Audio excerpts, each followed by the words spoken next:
Jadi baru-baru ini Kemendagri menerbitkan Peraturan Menteri Dalam Negeri Nomor 73 Tahun 2022 ini tentang pencatatan nama pada dokumen kependudukan.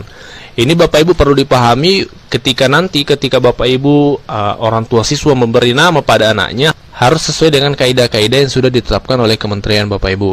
Yang pertama perlu kita pahami, pencatatan nama untuk di dokumen kependudukan ya, termasuk KK dan KTP itu yang pertama harus mudah dibaca, tidak bermakna negatif dan tidak multitafsir. Dan yang kedua, huruf paling banyak 60 huruf Bapak Ibu. Tidak boleh lebih dari 60 huruf, termasuk spasinya Bapak Ibu ya. Dan juga jumlah kata paling sedikit 2 kata. Misalnya Muhammad Hanif, itu 2 kata. Tidak boleh misalnya Hanif saja, karena ini akan berpengaruh pada pengurusan dokumen-dokumen selanjutnya. Ketika Bapak Ibu anak-anak kita nanti mengurus misalnya paspor, itu minimal 2 kata. Jadi ketika Bapak Ibu atau orang tua siswa memberi nama untuk anak-anaknya diharapkan minimal 2 kata Bapak Ibu. Nah pertanyaannya adalah pasti Bapak Ibu bagaimana dengan yang sudah terlanjur 1 kata. Nanti akan kita bahas di peraturan ini juga dijelaskan secara detail. Silahkan disimak sampai tuntas Bapak Ibu ya. Dan selanjutnya di pasal 5 dijelaskan tentang tata cara pencatatan nama kependudukan dilarang. Yang pertama disingkat. Nah tidak boleh disingkat Bapak Ibu. Misalnya Muhammad Hanif disingkat menjadi Muh Hanif. Itu tidak boleh Bapak Ibu. Dalam peraturan baru ini tidak boleh lagi disingkat. Jadi harus ditulis lengkap Muhammad Hanif seperti itu. Kemudian tidak menggunakan angka dan tanda baca. Jadi bisa seperti selama ini dari Kemendagri memantau ada nama yang menggunakan angka ya dan tanda baca, itu tidak boleh. Kemudian yang selanjutnya dilarang juga mencantumkan gelar pendidikan dan keagamaan Bapak Ibu pada akta pencatatan sipil. Jadi ketika nantinya mengurus untuk dokumen kependudukan dilarang untuk mencantumkan gelar pendidikan SPD, SSOS, SE.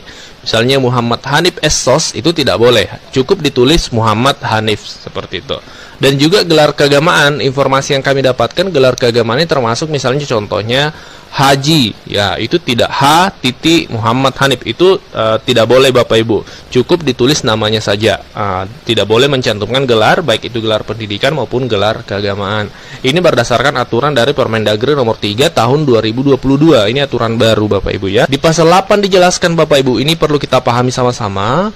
Pada saat peraturan ini sudah mulai berlaku, pencatatan nama pada dokumen kependudukan yang dilaksanakan sebelumnya dinyatakan tetap berlaku. Artinya Bapak Ibu yang terlanjur misalnya menyingkat Muhammad jadi Muh ya, kemudian di KTP-nya ada gelar, itu tetap berlaku Bapak Ibu, karena aturan ini tidak berlaku surut. Artinya peraturan ini berlaku sejak tanggal ditetapkan, yaitu di tanggal 21 April 2022.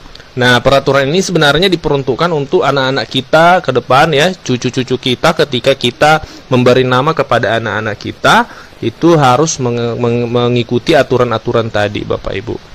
Di antaranya mudah dibaca ya, jumlah huruf tidak boleh lebih dari 60 huruf ya. Kemudian paling sedikit 2 kata. Itu yang diharapkan. Kemudian juga yang dilarang tadi adalah tidak boleh disingkat ya, tidak boleh disingkat namanya. Kemudian misalnya Abdullah menjadi ABD ya, seperti itu. Kemudian tidak boleh menggunakan angka dan tanda baca, dan tidak boleh mencantumkan gelar pendidikan dan keagamaan. Ini info hari ini, silakan di-share kepada orang tua, kemudian rekan-rekan guru yang lain, supaya informasi ini diketahui dan bermanfaat untuk semua. Terima kasih dan Assalamualaikum warahmatullahi wabarakatuh.